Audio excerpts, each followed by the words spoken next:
ایک دن میرے نبی نے فرمایا کوئی ہے جڑا میرا بلال خریدے؟ توجہ ہے میرے بال بھائی سارے؟ اے جڑا مہینہ کل دا شروع ہویا نا جدی آج دوسری رات ہے، حضرت تاجدار صداقت حضرت سیدنا ابو بکر صدیق رضی اللہ تعالی عنہ دا ماہ مکرم میں وصال پاک دا نوجوانوں جڑ ویلے میرے کملی والے فرمایا کوئی بلال نو خرید کے لے آوے۔ عشق دی دنیا دا امام ابو بکر نو خیال آیا، ابو بکر نے غلام آپ خریدے یار دی مردی دا خرید لائی۔ ابو بکر جڑے ویلے ٹورے ٹورے مکے دی منڈی دی اندر آئے کہ امیہ چوک جب بلال حبشی نو پہ مار دائی، کئی من دا پتھر بلال دے سینے دے رکھے آئے کہ بلال بے ہوش نہیں، جڑا گزر دو دے ہاتھ وچ جو آندائی او بلال نو مار کے گزر جاندائی۔ لوگ کوٹھیاں تے چڑھ کے تماشا پہ ویکھ دے نہیں۔ حضرت صدیق اکبر کولوں گزرے، فرما دینے امیہ کیوں مارنا ہے؟ او غریب نے تیرا کی بگاڑے ہیں؟ امیہ بڑے غصے دے اندر کہنے لگا ایڈا غصہ لگ دے خرید لے۔ فرمایا بولی بول میں گھروں ہی سے کم آیا۔ لوائی بلال آج دوسری بار وکل لگے۔ حضرت صدیق اکبر فرما دینے امیہ نو بولی بول کنے دا بیچنا ہی بلال؟ لوگ کٹھے ہوگے، گرما گرمی ہوگی بازارے امیہ نو خیال آیا میں تے بلال نو بیچنا ہی نہیں، انہوں تے میں چوکے چا مار مار کے آج مارن لے آیا کہ اے مر جائے گا تے غلام ڈر دے محمد دا کلمہ نہ پڑھ گیا، پر انہوں دے لباں چو نکل گیا کہ خرید لے۔ امیہ نو خیال آیا ہووے نا تے بلال دی بولی ایڈی اچھی لگاما کہ ابو بکر خرید رہی نا۔ سوچ سوچ کے کہنے لگا جے بلال خریدنا تے 1000 درم لگ دے۔ او کوڑیاں دے بھا بکن والا تے 1000 درم جدو مگنو بھیا نے تے لوگ ٹور پہ کہ 1000 بلال دا کنے دینا ہے؟ پرواہ صدیق میں تیرے بھی عشق تو صدقے جاما 1000 درم دی تھلی کڑی تے میاں دی تلی تے رکھ دیتی۔ اتھے سبحان اللہ کہنے سی جی،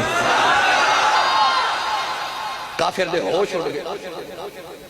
اے بلال دا میں 1000 درم مانگیا تھا، 1000 درم مانگیا بلال ایڈا مہنگا کیویں ہو گیا؟ مکر گیا کافر جنہ کہنے لگا نہیں میں 2000 کہنے سان جی میں نو پولے کھا لگ گئے۔ صدیق اکبر دوسرے 1000 دی تلیوں دی تلی تے رکھ دیتی۔ کہنے لگا نہیں اجے سودا پکا نہیں ہویا کہ ابو بکر میں سنیا تیرے کو لیکن مصر دا غلام نستاس بڑا خوبصورت غلام سی تے بڑے پیسے کما کے مالک نو روزانہ دیندا سی، کہنے لگا او بھی مینوں دے۔ حضرت ابو بکر صدیق فرماتے نے او بھی تیرا۔ کہنے لگا دی بیوی فرما او بھی تیری باندھی تے لونڈی، کہنے لگا دے بچے فرما او بھی تیرے غلام۔ بازار دے لوگ میاں نو کہنے لگے کچھ حیا کر سودا کر کے مکرنا ہے۔ ابو بکر نے انہاں تینو کچھ دے دیتا ہوں دے بلال ابو بکر نو۔ امیہ تو گل نہ پڑی تے ابو بکر صدیق نو کہنے لگا چل جا بلال نو لے جا۔ کئی من دا پتھر حضرت صدیق اکبر نے دھکا دے کے جدو اب بلال دے سینے تو ہٹایا نا تے بلال بے ہوش تے خون پہ وگ دے۔ حضرت بلال حبشی دا دامن پکڑ کے نا تے حضرت ابو بکر صدیق ہلا کے فرماتے نے اٹھ بلال تیرے خریدار آئے۔ بلال اٹھن تے اٹھے نہ جاوے۔ حضرت صدیق اکبر سہارا دے کے بلال حبشی نو اٹھا کے نا تے بلال دا بازو اپنے موڈے تے رکھ کے جدو ٹورے تے سارے مکے دے چودھری پہ ویکھ دے۔ حضرت ابو بکر صدیق نے جب 2-4 قدم اٹھائے نا تے امیہ نے آواز دے کے آکھیا ابو بکر، کہنے لگا ابو بکر میری گل سن۔ حضرت صدیق اکبر مڑ کے فرمایا جی۔ کہنے لگا میں تے سنیا سی تو عرب دا بڑا سیانت تاجر ہے پر آج تے بڑے گھاٹے دا سودا کیتا ہی۔ فرمایا کس طرح؟ امیہ کہنے لگا میں بھی تاجر ہاں تو بھی تاجر ہے، اے او بلال ہے جنہوں کوڑیاں دے بھا ویچیے تے خرید دا کونی تو 1000 دا خرید کے لے چلے ایڈے گھاٹے دا سودا۔ حضرت صدیق اکبر عشق دے بندے سن نا، مڑ کے فرمان لگے میں واقعی بڑا سیانہ تاجر ہاں۔ امیہ کہنے لگا جتے بڑے گھاٹے دا سودا کیتا ہی۔ صدیق اکبر فرمان لگے گھاٹے دا میں نہیں تو سودا کر لے آئے۔